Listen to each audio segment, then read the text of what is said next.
જો તમે ક્યારેય બનાવી ના હોય અને ક્યારે પણ ખાધી ના હોય તેવી આપણે ચુરમુરા ચાટ બનાવીશું. અને આ ચાટ એકવાર જો બનાવી લીધી તો તમે દહીં પૂરી, પાણીપુરી બધું જ ભૂલી જશો, એટલી ટેસ્ટી બને છે. તો તેના માટે આપણે ચટણી પણ બનાવી લઈએ. તો મિક્સર જારમાં લીલા ફ્રેશ ધાણા સાથે પુદીનાના પાન, લીલા મરચા સાથે આદુના ટુકડા અને એક લીંબુનો રસ એડ કરીશું. અને હવે તેમાં સંચળ પાવડર, ચાટ મસાલો અને પાણીપુરી સબ્રસ મસાલો તે પણ થોડો એડ કરી દઈએ. સાથે 2 થી 3 આઈસ ક્યુબ અને થોડું પાણી એડ કરીએ ઘટે એવી આપણે ચટણી બનાવી લઈશું. તો ચટણી પણ તૈયાર છે. સાથે આંબલીની ચટણી પણ બનાવી લઈએ. તો હવે 1 કપ પાણી લઈ તેમાં ખજૂરના ટુકડા, આંબલીના ટુકડા, ગોળ, લાલ મરચું પાવડર, સ્વાદ પ્રમાણે નમક, ગરમ મસાલો એડ કરી સારી રીતે મિક્સ કરી ગેસની ફ્લેમ મીડિયમ પર રાખી 10 મિનિટ જેવું થવા દેશું. એટલે આંબલી અને ખજૂર એકદમ સોફ્ટ એવા થઈ જશે.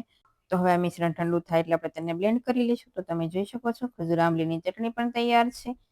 સાથે મેં 4 થી 5 બટેટા અને 1 કપ જેટલા ચણાને બોઇલ કરી લીધા છે. અને કાકડી, ટમેટા, ડુંગળીના રીતે ટુકડા કરી લીધા છે. અને હવે આપણે જે ચટણી ગ્રીન બનાવી તે સાથે ખજૂર આંબલીની ચટણી, સેવ, દાડમના દાણા અને ફ્રેશ ધાણા આ રીતે મેં બધી તૈયારી પહેલાં કરી લીધી છે. તો આ તમારે આ રીતે પહેલાં તૈયારી કરી લેવાની. અને આ શાક જ્યારે સર્વ કરવું હોય ત્યારે જ આપણે મિક્સ કરીશું. તો હવે આપણે બોઇલ કરીને બટેટા રાખ્યા તેને આ રીતે હાથેથી ક્રશ કરી લઈશું. સાથે 15 થી 20 પાણીપુરીની પૂરી લીધી છે તેને પણ આ રીતે હાથેથી ક્રશ કરી લઈશું.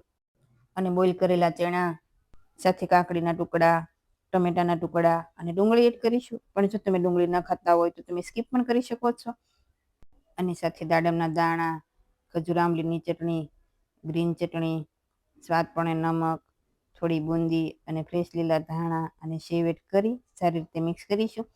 તો આ રીતે ચાટ તૈયાર કરી તરત જ તેને સર્વ કરવાનો એટલે તેનો ક્રંચ ખૂબ જ સારો રહેશે. તો ચાટ પણ તૈયાર છે.